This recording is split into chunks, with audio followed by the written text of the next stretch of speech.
O alvo é realmente ajudar o pessoal a ficar cada vez mais animado com esse negócio todo aí de ciência. Vamos pesquisar, vamos trabalhar em cima disso. Quero dizer para vocês que, olha, fazer ciência é um negócio legal. É muito legal. Infelizmente, muitas pessoas fazem da ciência o objetivo final das suas vidas. É por isso que eles desanimam, por isso que a coisa fica chata. Porque o objetivo maior da vida não é a ciência. A gente sabe disso. Ciência não vai preencher o vazio que você tem. Mas quando o vazio já foi preenchido e você resolve fazer ciência, é muito legal. Vamos trabalhar mais um pouquinho só para a gente terminar. Pergunta. Uma pergunta difícil da gente responder. Existe vida fora do planeta Terra? Essa é uma pergunta difícil. Por quê? Devido à nossa limitação. Nós vimos ontem que o universo é muito grande. É um absurdo de grande. A quantidade de estrelas que existem nesse universo é um outro absurdo. O que nós temos estudado um pouco e aprendido são coisas relacionadas com a vida aqui na Terra. Mas podem ter outras possibilidades em outros lugares. Então, para nós pensarmos a respeito disso, vamos ver um pouquinho o que os criacionistas têm proposto. Eles dizem o seguinte, que existe vida inteligente no universo além do homem. O criacionista, de uma forma geral, aceita isso. Quem? O Criador. Pelo menos o Criador. Nós sabemos que ele existe, tem uma vida inteligente além do ser humano. Daí a pergunta é, existe a probabilidade de vida biológica ter sido criada em outras partes do universo? A resposta, mais uma vez, é sim, claro. O Criador poderia criar vida onde ele quisesse. Não precisaria criar vida só aqui no planeta Terra. Poderia ter criado em outros lugares. E a pergunta que nós temos é, vida biológica inteligente ou não? Porque poderia ter criado vida biológica e vida biológica inteligente. De uma forma geral, existe um consenso hoje na humanidade, isso aí foi muito desenvolvido na década de 50, 60, principalmente década de 70 e 80, ganhou todo o vapor na década de 90, com Carl Sagan e vários outros, que se a gente encontrar civilizações aí, a gente não vai encontrar outras formas de vida com uma capacidade mental menor do que a nossa. Sempre vai ter uma capacidade mental maior do que a nossa. Então a expectativa é da gente sair aí fora e encontrar esse tipo de coisa. Eu acho muito interessante, inclusive, uma pergunta que foi feita por Carl Sagan antes dele falecer, foi a seguinte, por que esse desejo de encontrar vida fora do planeta Terra? A resposta dele foi curta e direta, mas eu fiquei impressionado. Ele disse o seguinte, para que eles nos ensinem a como viver. 2000 anos atrás a vida já veio, e veio lá de fora. Entrou na nossa história, no tempo e no espaço, para que aprendêssemos a como viver. Tem gente que continua procurando por aí, mas isso é teologia. Vida não está limitada somente ao físico. Então, quando nós olhamos, por exemplo, o nosso sistema, vamos começar fazendo uma pequena pesquisa aqui na nossa vizinhança, para aprendermos um pouquinho a respeito de vida, porque o que nós temos para estudar é aqui, o nosso planeta. Até o presente momento, temos feito pesquisas fora do planeta Terra, mas não temos achado nada com respeito à vida. Então, aí você tem um pouquinho o planeta Terra, a Lua e os 8 planetas anões que nós temos. Se compararmos o tamanho Terra, Sol, Lua, aí dá para a gente ter uma ideia um pouquinho da geometria, do tamanho de todo esse negócio. O planeta Terra, por exemplo, é um planeta muito interessante. Ele tem algumas características que são fascinantes.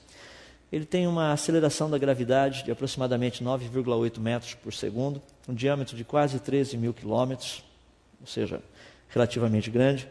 A distância do Sol, quase 150 milhões de quilômetros. Estão vendo aí o volume da Terra, quantos quilômetros cúbicos de água o planeta tem. A inclinação da Terra, seu eixo. A rotação dela, que é de aproximadamente 23 horas, 56 minutos, 4,09 segundos.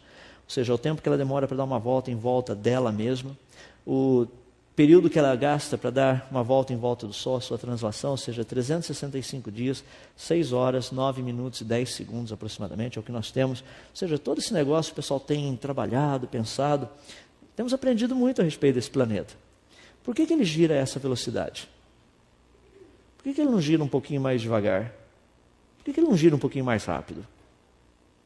Por que a distância do Sol é essa? Por que aconteceria se ele estivesse um pouco mais próximo? O que aconteceria se ele estivesse um pouco mais distante? O que aconteceria se ele girasse mais rápido? O que aconteceria se ele girasse um pouquinho mais devagar? O que aconteceria se a inclinação não fosse essa? E assim por diante. A Terra tem um satélite em volta que é a nossa querida Lua. Então vocês estão vendo a nossa Lua. A aceleração da gravidade da Lua é aproximadamente 1,6. Então é um negócio muito legal isso daí. Por quê? O da Terra é 9,8. Da Lua 1,6. Da Terra 9,8. Da Lua 1,6. Da Terra 9,8. Da Lua 1,6. Mas por que isso? É porque, por olhar o seu peso aqui na Terra, massa vezes aceleração, você sobe ali na balança e fala, que legal, olha só meu peso. Rapaz, a massa, assim, meu peso está lá por volta dos 65. Estou precisando perder peso. Você chegou nos 120, daí que realmente você precisa perder peso. Então, você dá uma olhadinha ali, vamos por 120. Ah, que legal. Vai para a Lua. Porque a aceleração da gravidade é quase 5 vezes menor, então você vai pesar 5 vezes menos. Só que legal. Você chega lá na Lua, você pesa mais ou menos 1/5 de 120 quilos. Quanto daria mais ou menos 1/5 de 120 quilos? O pessoal que é rápido nos cálculos aí? Isso, 24 quilos. Pessoal, que maravilha. De repente você está lá na Lua, 24 quilos. Isso é meu peso, que maravilha. Perdi peso. A massa continua a mesma, tá? Não vai ter mudança de massa. É só uma questão de outros valores que vão alterar ali. Então nós pegamos algumas coisas assim na Lua que são muito interessantes. Por exemplo, a Lua, ela está girando em volta da Terra, tá? E ela gira em volta do seu próprio eixo também. A Lua dá uma volta em volta do seu eixo a cada 27 dias, 7 horas, 42 minutos e 30 segundos aproximadamente. Isso é o tempo que a Lua demora para dar uma volta em volta dela. Quanto tempo a Lua demora para dar uma volta em volta da Terra? 27 dias, 7 horas, 42 minutos e 30 segundos. Por que isso? Muito curioso, é por isso que toda vez que tem lua cheia, você vê a mesma face da Lua. O tempo que ela demorou para dar uma volta inteirinha em volta da Terra foi o tempo que ela demorou para dar uma volta em volta dela. Por isso que lua cheia, você sempre vê o mesmo lado da Lua. A velocidade dela é fantástica. O que aconteceria se a Lua girasse um pouquinho mais rápida? O que aconteceria se a Lua girasse um pouquinho mais devagar em volta da Terra? O que aconteceria se a Lua estivesse um pouco mais distante da Terra? O que aconteceria se a massa da Lua fosse diferente? Porque tudo isso influencia no nosso planeta. Vamos pegar o Sol, por exemplo. O Sol é uma estrela de quinta grandeza, magnitude 4,7. O diâmetro dele é de aproximadamente 1.400.000 quilômetros. Caberiam dentro do Sol mais de 1.300.000 terras. Negócio fascinante. A temperatura média de superfície dele, superfície assim, não é que tem um lugar sólido, tá? O que nós chamamos de superfície, onde fica delineado o limite dele. Mais ou menos 5.500 graus Celsius. O Sol transforma aproximadamente 4 milhões de toneladas de matéria em energia por segundo. É uma estrela fascinante. O que aconteceria se o Sol fosse só 10% maior? O que aconteceria se ele fosse só 10% menor? O que aconteceria se a temperatura de superfície dele fosse só 10% a mais? O que aconteceria se fosse 10% a menos? Por que as frequências principais de luz que o Sol emite são as frequências que nós mais necessitamos? E assim a coisa vai. É muito interessante. Então esses parâmetros todos chamam muito a nossa atenção. Porque quando nós tratamos do planeta Terra, tem muitas questões que são importantes. E essas perguntas que eu fiz para vocês, muitas delas já têm sido respondidas. Por exemplo, se a Terra estivesse só um pouquinho mais próximo do Sol, só 10%, praticamente toda a água do planeta evaporaria. Se a Terra estivesse apenas 10% mais distante do Sol, praticamente toda a água do planeta congelaria. Se a Terra girasse só um pouquinho mais rápida, só um pouquinho, tá? 10%. Isso faria com que os ventos na nossa atmosfera tivessem uma velocidade média de 300 a 400 km por hora. Eu costumo brincar com o pessoal, você iria na locadora, adivinha qual é o único DVD disponível? E o vento levou. Não teria nenhum outro. Seria aquele vendaval direto. E se ela rodasse um pouquinho mais devagar, só 10% mais devagar? Então os dias, em vez de terem 24 horas, seriam 26 horas e meia aproximadamente. O que aconteceria com isso? Durante o dia, uma boa parte da água evaporaria. durante a noite, na região do Equador, a temperatura ficaria por volta de mais ou menos uns 30 graus abaixo de zero. Só 2 horas de diferença, a mais ou a menos. Quando nós pensamos na nossa atmosfera, também tem algo muito interessante. Nossa atmosfera é muito fininha. Quando você olha lá do espaço, nossa, é um negocinho, um filetezinho de fininho. Você olha aqui para cima, nossa, tem poucos quilômetros só literalmente, de gases aqui na nossa atmosfera. Se ela fosse um pouquinho mais fina, literalmente, vida no planeta Terra não teria condição de existir. Ou seja, seria mais ou menos como é o planeta Marte. Seria como você subir numa dessas montanhas bem altas que você sente falta de ar o tempo todo. Seria muito rarefeito. E se ela fosse menos densa?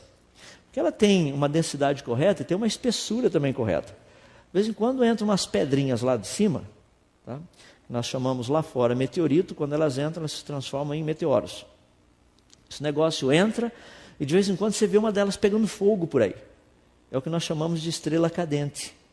São aqueles negócios. Só que a nossa atmosfera tem a densidade certa, a espessura certa, tudo tão direitinho, que essas pedras, quando elas entram, elas são pulverizadas literalmente na nossa atmosfera. Imagina se não fosse assim.